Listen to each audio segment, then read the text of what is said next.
Magandang araw sa inyong lahat. Andito na naman si Estela para magbigay ng impormasyon na baka kahit papaano ay makapagbigay sa inyo ng unting ideya o dagdag kaalaman. Bago ko simulan, gusto ko lang sabihin na gumagamit ako ng AI technology para mas malinaw at mas magandang maipaliwanag ang mga paksa na tinatalakay natin dito.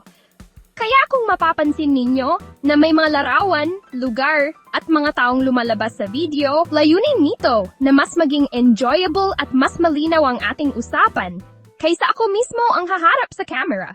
Huwag kayong mag-alala dahil ako pa rin ang nagsasaliksik, gumagawa ng script, nag-i-edit, at bumubuo ng buong video para maibahagi ko sa inyo ang pinakamahalagang impormasyon. Maraming salamat sa patuloy na pagsubaybay. At tara na't simulan na natin. Ngayon, pag-uusapan natin ang isang sensitibo pero napakahalagang yugto sa buhay ng bawat babae, ang menopause. At bago natin talakayin ang mga sintomas, may isang kuwento muna ako. Si Manong Lito, 53 taong gulang, ay naguluhan na sa ugali ng kanyang asawa nitong mga nakaraang buwan. Sabi niya, "Bakit kaya si Mrs. Dati naman kalmado, ngayon konting bagay lang nagagalit agad?" Minsan tahimik, pero maya-maya umiiyak o biglang nagsisigaw. Pati sa kanilang physical intimacy, napansin niyang parang umiiwas na si Mrs. Madalas daw pagod, walang gana, o nasasaktan. Akala niya nung una ay may problema na sa relasyon. Hanggang isang araw, sinabi ng kaibigan niya, Pray, baka nasa menopausal stage na si Mrs. Karaniwan yan sa edad 45 pataas. Doon napaisip si Manong Lito. Oo nga pala, isang taon nang walang regla ang asawa niya. Naisip niya, baka hindi ito dahil nagbago ang loob ni Mrs., kundi dahil nagbabago ang katawan niya. Kailan nagsisimula ang menopause? Ang menopause ay karaniwang nangyayari sa edad 45 hanggang 55 taon. Ito ang panahong tumitigil na ang buwanang dalaw at unti-unting bumababa ang dalawang pangunahing hormone ng babae, estrogen at progesterone. Pero hindi ito biglaan. May tinatawag tayong perimenopause, ang transition stage bago tuluyang mawala ang regla. Sa panahong ito, nagsisimula ng maging irregular ang period. Minsan may dalaw, minsan wala. Minsan mahina, minsan malakas. At kasabay nito, dumarating na rin ang mga sintomas tulad ng mainit na pakiramdam, pagbabago ng mood, at hirap matulog.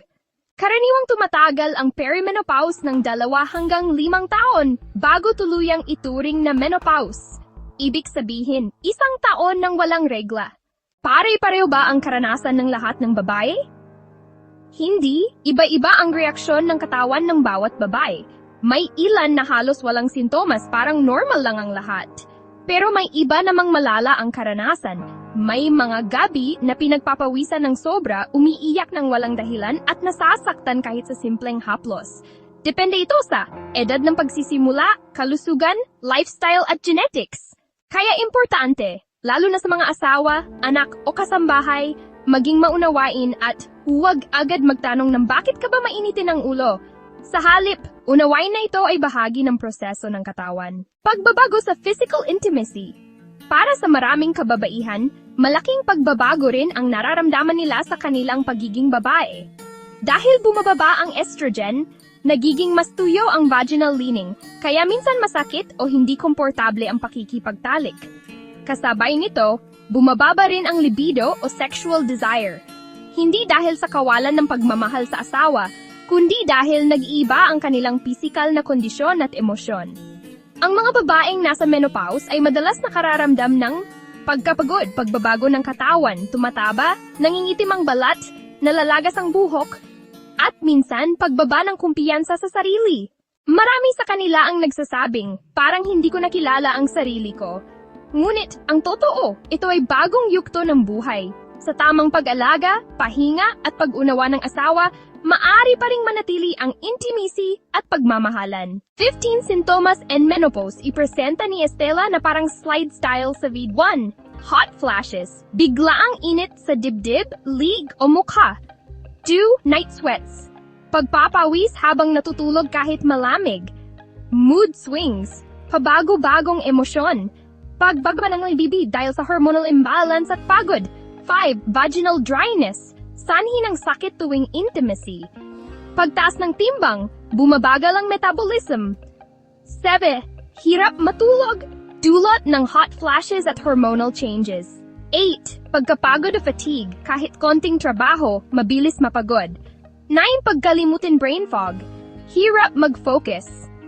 1. Palpitations, mabilis ang puso kahit walang rason. Dry skin at hair loss, dahil bumaba ang estrogen. 2. Pananakit ng kasukasuan, pagkawala ng collagen. 3. Pagbabago sa pag-ihi, mahina ang pelvic muscles. 1. Pagiging mainitin ang ulo, pagbaba ng serotonin sa utak. Pagkalungkot o anxiety, emosyonal na reaksyon ng katawan. Para sa akin, ang menopause ay hindi katapusan ng pagiging babae. Isa itong paalala na dumadaan tayo sa iba't ibang yugto ng buhay at bawat yugto may aral at lakas na dala. Dapat maintindihan ng malalaki na ang pagbabago ng mood o pakiramdam ni Mrs. ay hindi laban sa atin. Kailangan lang niya ng pagbubunawa, pasensya, at kaunting lambing. Dahil sa dulo, hindi naman nawawala ang pagmamahal. Nagbabago lang ang paraan ng pagpapakita nito.